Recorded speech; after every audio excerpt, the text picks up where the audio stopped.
नाम है एवरेस्ट। इस फिल्म में बस सच्चाई को दिखाया गया है कि उस दौरान क्या हुआ था, कैसे इंसान अपनी इच्छा को पूरी करने के लिए अपनी जान की भी परवाह नहीं करता। 1953 में एडमंड हिलरी और टेंजिंग नोर्गे पहले तो ऐसे इंसान थे जो पहली बार एवरेस्ट पे चढ़े। इसके बाद बहुत कम ऐसे लोग थे जो एवरेस्ट पे चढ़े, क्योंकि एवरेस्ट पे चढ़ने का मतलब मौत है।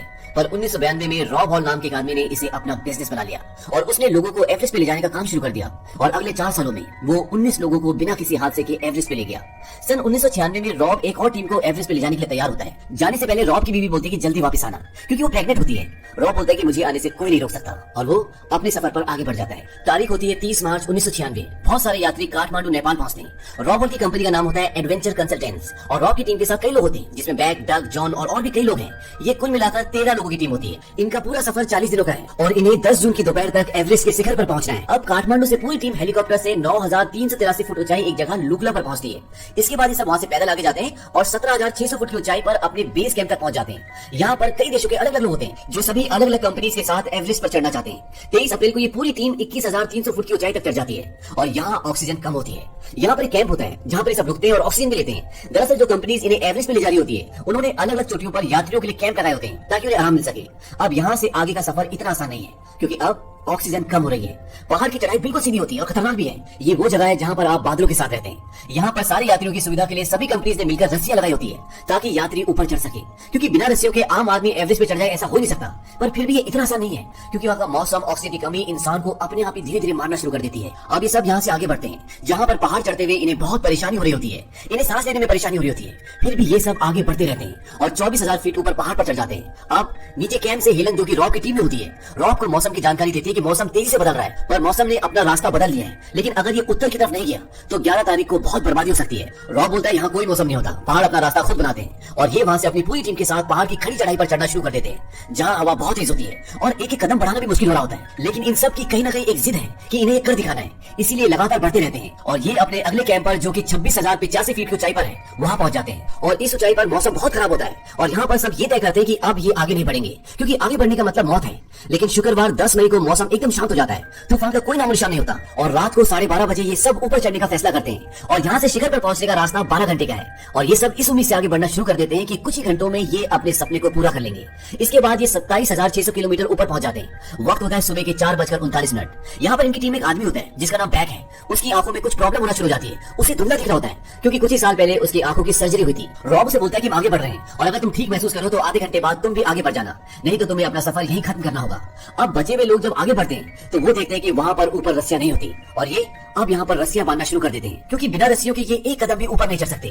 और यहाँ से 3 लोग वापस लौटने का फैसला कर लेते हैं, क्योंकि यहाँ पर हवा बहुत तेज होती है, बहुत ठंड होती है और इनकी ऑक्सीजन भी खत्म हो चुकी होती है। और इसीलिए मंजिल के बहुत करीब होने के बावजूद भी अब ये रिस्क नहीं लेना चाहते और वापस लौट जाते हैं। यहाँ पर एवरेस्ट के पहाड़ पर बहुत गहरी गहरी बर्फ की दरारें होती है, जिनकी तह भी नहीं दिखती और इन्हीं दरारों में गिरकर 19 लोगों की मौत हो चुकी है। इसीलिए बिना रस्सियों के, बिना सेफ्टी के ये एक कदम भी आगे नहीं बढ़ सकते। अब इनकी पूरी टीम जिस जगह पर होती है, ये 28,740 फीट की ऊंचाई पर है और जब लोग इतनी ऊंचाई पर पहुंच जाते हैं तो उन्हें हाइपोथर्मिया हो जाता है। हाइपोथर्मिया ऑक्सीजन की कमी से होता है, जिसमें गर्मी लगती है, जुबान लड़खड़ाती है और गुस्सा भी आता है। जैसे जैसे लोग ऊंचाई पर चढ़ते जाते हैं उन्हें बहुत सारी कॉम्प्लिकेशंस होती है, जैसे दिमाग में सूजन आना, फेफड़ों में पानी भर जाना, और ये सब मौत की एक वजह हो सकती है। अब ये रस्सियां लगा लेते हैं और पहाड़ पर आगे चढ़ने की तैयारी करते हैं। इन सब की हालत खराब हो चुकी है, किसी के अंदर शक्ति नहीं है, बस एक जज्बा है जिसकी वजह से सब आगे बढ़ रहे हैं। और दोपहर 1:14 पर ये एवरेस्ट की चोटी पर पहुंच जाते हैं। इन्होंने कर दिखाया होता है जो ये करना चाहते थे। रॉब और उसकी टीम बहुत खुश होती है और कुछ ही देर में ये वापस लौटने का फैसला करती है। वैसे प्लान के हिसाब से इन्हें 2 बजे तक वापस लौटना चाहिए था, पर ये सब लेट हो जाते हैं और यहाँ पर पहाड़ों पर बादल मंडराना शुरू हो जाते हैं और इन सब से सांस भी नहीं ली जा रही होती, क्योंकि सबका ऑक्सीजन खत्म हो चुका है। रॉब कैंप से संपर्क करता है, वो बताता है कि ऑक्सीजन खत्म हो चुका है और जितने भी ये एवरेस्ट की चोटी तक पहुंचे, अब ये सब वापस लौटना शुरू कर रहे हैं और ये लौटना शुरू भी कर देते हैं। अभी थोड़ा सा नीचे आए होते हैं, तभी वहाँ पर एक और इन्हीं का टीम का आदमी जिसका नाम डग होता है, वो आ रहा होता है। रॉब से मना करता है, पर वो कहता है कि अगर वो आज ऊपर नहीं गया तो वो दोबारा कभी नहीं आ पाएगा और रॉब उसे बड़ी मुश्किल से ऊपर ले जाता है। डग की हालत खराब होती है, पर वो एवरेस्ट के शिखर तक पहुंच जाता है और जब वो वहाँ से नीचे उतरना शुरू करते हैं तो डग की हालत खराब हो चुकी होती है। वो लगभग बेहोशी की हालत में होता है और अब ये दोनों ऊपर फंस चुके हैं। रॉब की टीम रॉब को वापस आने के लिए बोलती है, पर रॉब मना कर देता है। वो बोलता है कि मैं डग को छोड़कर नहीं आऊंगा, ये एक इंसानी जिंदगी का सवाल है। और वो रस्सी के सहारे बड़ी मुश्किल से उसे नीचे उतारने की कोशिश करता है और तभी यहाँ पर बहुत जोर से तूफान शुरू हो जाता है और रॉब डग को बहुत मुश्किल से एक जगह छोड़कर ऑक्सीजन लेने के लिए जा रहा होता है। वो डग को बोलता है कि तुम यहाँ से हिलना मत, लेकिन डग का दिमाग पूरी तरह से सुन हो चुका है और वो भी उसके पीछे आने लगता है। ये बात रॉब को पता नहीं चलती और डग खाई में गिर जाता है और उसकी मौत हो जाती है। यहाँ पर रॉब भी बुरी तरह से थक चुका होता है और वो वहीं बैठ जाता है। तभी वहाँ पर उसका एक साथी आ जाता है जिसे ऑक्सीजन का आधा सिलेंडर मिला होता है और वो वो रॉब को ऑक्सीजन देता है और वो दोनों तूफान में नीचे उतरना शुरू कर देते हैं। ये कुल मिलाकर 13 लोग होते हैं जो ऊपर फंसे हुए होते हैं और तूफान बढ़ते ही जा रहा होता है।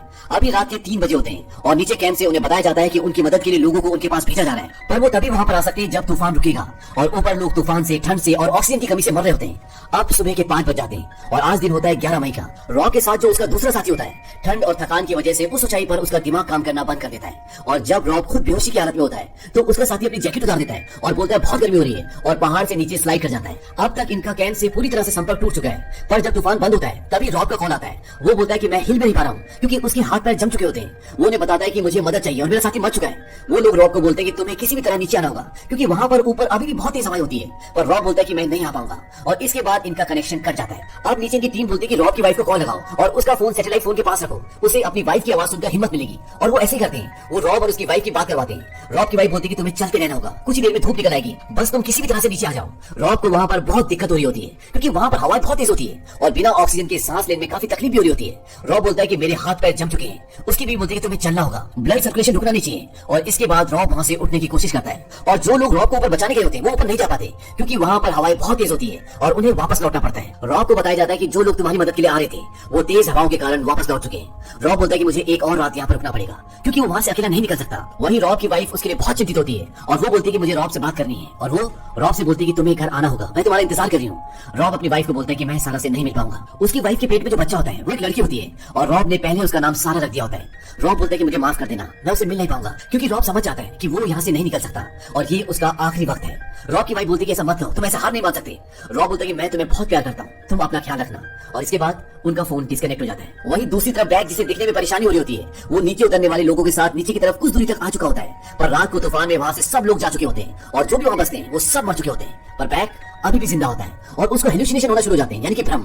उसे अपनी बीवी और बच्चे दिखते हैं और वो पूरी हिम्मत से लड़खड़ाता हुआ आगे बढ़ता है और वो नीचे कैंप तक पहुंच जाता है जहां पर और भी लोग होते हैं, लेकिन उसकी हालत बहुत खराब होती है और अगर उसे मेडिकल हेल्प नहीं मिली, उसे नीचे नहीं लाया गया तो वो मर जाएगा। और जब ये बात उसकी फैमिली को पता चलती है तो बैग की वाइफ बोलती है कि हेलीकॉप्टर का इंतजाम मैं कर लूंगी। हेलन जो कि रॉब की टीम में होती है वो बोलती है कि ऊपर हवा का दबाव बहुत ज्यादा है, वहां पर हेलीकॉप्टर नहीं जा सकता। पर बैग की वाइफ नेपाल में जो अमेरिकन एम्बेसी होती है वहां कॉल करती है और वो उन्हें बैग की मदद के लिए प्रेशराइज करती है और वो बैग के लिए हेलीकॉप्टर भिजवाते हैं और बड़ी मुश्किल से वो हेलीकॉप्टर की मदद भिजवाकर बैग को बचा लेते हैं। वहीं दूसरी तरफ रॉब वहां से नीचे नहीं आ पाता और वो इन्हीं पहाड़ों में हमेशा के लिए बाकी बचे हुए लोगों के साथ रह जाता है। उन सब की मृत्यु हो जाती है। यहाँ बैग को नीचे ले आते हैं और उसका इलाज होता है, पर हाथों और नाक का खून जमने की वजह से वो गल गए होते हैं, जिसकी वजह से उसके हाथ और नाक काटनी पड़ती है। लेकिन बैग की फैमिली उसका साथ देती है और आज भी वो अपनी वाइफ के साथ, अपने बच्चों के साथ रहता है। जुलाई 1996 में रॉब की बेटी होती है और उसका नाम उसकी पत्नी सारा रखती है, जैसा कि रॉब चाहता था। तो ये था 1996 का वो दर्दनाक हादसा जिसमें कई लोगों की जान